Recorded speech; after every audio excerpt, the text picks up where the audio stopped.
Hey, how's it going everyone? It is Prab here, and today we're going to unbox the Google Pixel 2 XL, and I'm going to share with you guys my top 5 reasons why I love and hate this device as of first impressions.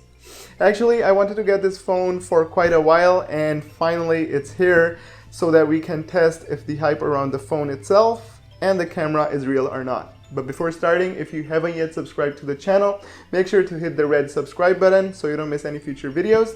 Now that you've done that, let's actually get started. So the Pixel 2 XL comes in this fairly compact sized box with very minimal Google branding on top of it. On the back there isn't that much, it just says Team Pixel and Google in the bottom. On the side it says Google Assistant built in. As you open the box, the first thing you see is the phone itself laying face down, wrapped in transparent covering. Furthermore, the box comes with a quick start guide and a SIM ejecting tool. Regarding accessories, there is a USB-A to USB-C adapter, a USB-C to USB-C charging cable, and a USB-C to headphone adapter. For charging, there is a 18-watt charging adapter, and that's pretty much it. The fact that the Pixel 2 XL does not come with a pair of headphones was a big letdown for me. Pretty much every company provides a good pair of headphones with their flagship smartphone. But nevertheless, the good thing here is that the charger it comes with is a 18-watt fast charger, which I think will come in pretty handy in those low battery situations.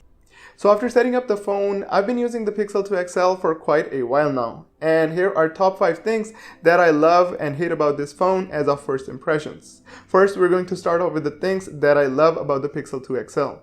At number 5, I really like the build quality of this phone. It feels solid in the hand and the overall design is very slim and minimal.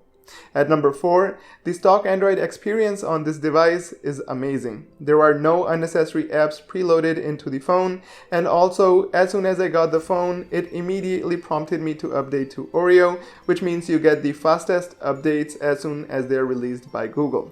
At number 3, the phone feels very responsive and snappy while using, and although I haven't put it through heavy testing yet, as of first impressions, the performance is superb.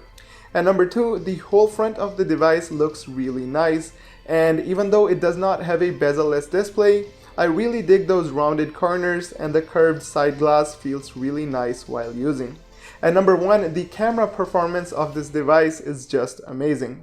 The photos come out sharp and vibrant, and the magic that Google's algorithms create surely make this device among the best performers out there. I also did a low-light comparison video between the Pixel 2 XL and the iPhone X's camera, and I will be uploading these two videos at the same time, so if you're interested in checking that one out, I will be linking that in the description down below. So enough about the things that I love about the Pixel 2. Let's actually move on to the things that I don't like. At number 5, the texture on the body of the phone, although does feel good in the hand, it just makes the phone super slippery and does not provide a good grip while using. So you'll definitely need to pick up a case or a skin for better handling. At number 4, I feel like the button placement could have been better. The volume buttons are located at a position where the power button should have been, so every time to reach the power button, you have to extend the thumb a little bit from the natural position. At number 3, the lack of a headphone jack and the absence of a pair of headphones in the box was a big letdown for me. Also, the dongle that Google provides has a bigger footprint when compared to the dongle that Apple provides, and I believe this certainly could have been smaller. At number 2, the Pixel 2 XL does not support wireless charging. Just to let you guys know, before this, I've been using the iPhone X for about 5 months now, and I've really gotten used to the feature. So not having wireless charging was just another thing that I did not like. And finally, at number 1, the Pixel 2 XL's display is a bit weird.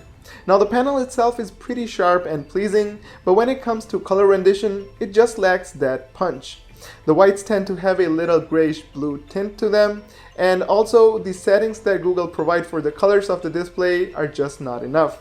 There is no way of controlling the color temperature of the display, which I believe is very essential. So those are my first impressions regarding the Google Pixel 2 XL, and I definitely want to hear what you guys think regarding this device, so make sure to share your opinion in the comment section down below.